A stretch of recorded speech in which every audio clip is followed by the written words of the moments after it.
Ahoy. So, on the solstice, the 22nd, I officially started my 22nd version of my books. I have my self-therapy journal, and the only thing that I still have to do, Jen, is write you back. So that's what I'm doing now. And same goes for my communication diary with my aide and my daily log, which I use for doctors and my physical therapist. We're all on version 22, and I'm 33 and it's 2020. I can see clearly. Okay, so that's basically what I'm spending most of my time doing. And it's a labor of love. It's like a job using my skills. But Jen, one of the things that you asked me is, how do I feel about my healing journey? Really, the first thing that came to my mind is I feel alone. I have a lot of people that love me from a distance. And with social media and things, I still feel like I have a lot of friends, but I am physically alone most of the time. My aide is coming 35 hours a week, but still she's off doing things, cooking. Mostly organic produce is taking up a lot of time, and then you factor in my lack of chewing abilities.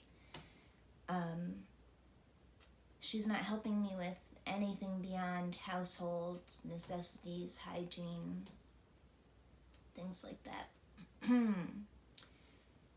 So, where's my response? This isn't it. Here it is. Okay, so finishing that thought, alone. I feel alone. I'm alone within insurance. There's no path to healing for my diseases, and it's in a variety of different specialties. All of the upper airway resistance stuff doesn't necessarily have to do with the myalgic encephalomyelitis, doesn't necessarily have to do with the root canal infections. It's all sort of me being my own doctor. So I'm alone within the medical profession. I'm alone fighting for my insurance. And it is a fight. I mean, people can't really imagine how much time it takes. Because even when you do something, for example, I had my doctor in New York City, who is notoriously hard to get a hold of. She faxed something to my insurance company 3 times, and they never got it, to the point where I had to cancel my appointment because I didn't have anyone to drive me to the doctor's. That's what the form was for. And luckily, I'm not lonely. I'm not lonely. I don't have enough time in the day, to be honest with you. But again, I'm just sort of taking it as my path. So it is what it is. Oh, and it's silence. That's what it is. That's something that I can also feel really lucky about, because first of all, it's amazing the number of people that can't deal with silence, especially in this day and age. It's really a unique skill set. It's the language of God. And it's allowed me to grow so much.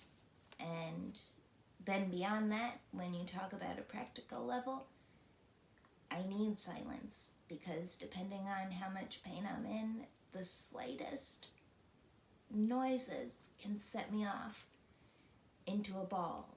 And even now, most of the time, even though I'm starting to feel so much better, I have a constant ringing in my ears. So the other thing that I feel is beautiful. I realized that when we met, Jen, it was on one of your January trips, your annual January trips. And you mentioned something about how I was sort of like a light. And I've heard that from a lot of people before. And it feels so much different now, so much stronger now. I spent my whole life being traditionally beautiful, and people reacted to me as such. And now I'm just sort of ignored. No one wants to look at me. Or you have the little kids who basically just stop in their tracks and don't stop staring at me. The parents get really embarrassed, but I just use it as an opportunity to talk to them, and also as sort of a reinforcement that it's true. I am way more beautiful now than I ever was. And this jaw growth procedure, by the time all of this crap is off my mouth and I can eat a cheeseburger, I will be more beautiful. It's a facial beauty. My dentist joked, if I can't stop traffic by the end of this, what's the point? So basically all of these things, being alone, it's not so bad because it's just fueling my fire. I actually made a pitch to the Open Medicine Foundation, the one that is collaborating with Harvard, trying to get into their system.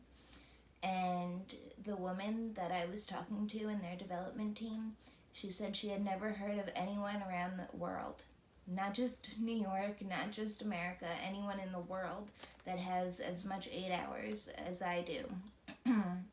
She wanted to know what lawyer I had so that she could pass it on. And the truth is that I have 2 lawyers, and we're working on various things, which is necessary, but getting the hours wasn't a lawyer, it was me.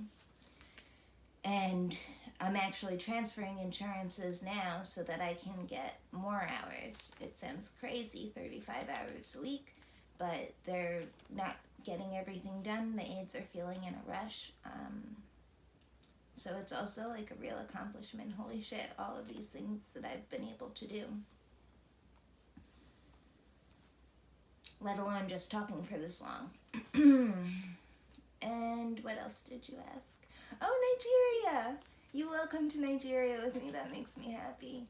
And maybe we can go there together this January. I know that you said this is the first time that you won't be able to take your trip, but maybe we'll be back in 2021. It seems like it's a really big time of shifting for everyone. And I know you, and I know what attracted me to talking to you in that little warung. I think that's what they call them. And you have a lot of integrity, and if your contracts aren't working out the way that they normally are, then it's just making room for something bigger and better. I have complete faith in that. And maybe by the time you need a new job, I'll be needing someone to help me develop all of this stuff. Good project manager. Okay, so what else? I think, the only other thing I was going to say about Nigeria, I'm following this community development organization down there on Instagram. I know you don't do social media, but they had this beautiful mural, and one of the things that they wrote down, painted, was data is the new oil. And that's truly how I'm getting through this disease. That's how I'm going to get better. And I think that's eventually how I'll be able to help other people with it, regardless of if it's my career path, if I'm making money from it or not. We've all learned a lot of valuable lessons, and I'm working to figure out how to turn all of this data into information, into knowledge. I'm experimenting with the taxonomy of Instagram. That'll be a whole nother post, but trying to track relevant posts for each person dealing with this disease. It's pretty cool to think about, and it's also a really good practice. Slow down. I always just want to go full force into everything, and that's one of the reasons that I got so sick. So it's really 22 versions. That's only since I started keeping track. There have been a lot more, and it's just having patience, letting it develop bit by bit. I actually hired my physical therapist to help me start typing up some of this stuff too. And I finally got a computer. It was over a year I didn't have a computer. It's kind of hard to think about. So yeah, I guess that's everything. I wanted to say back to you. And I hope everyone's having a great new year, yada yada yada. More to come soon. I love you. Oh, can't get that on the floor.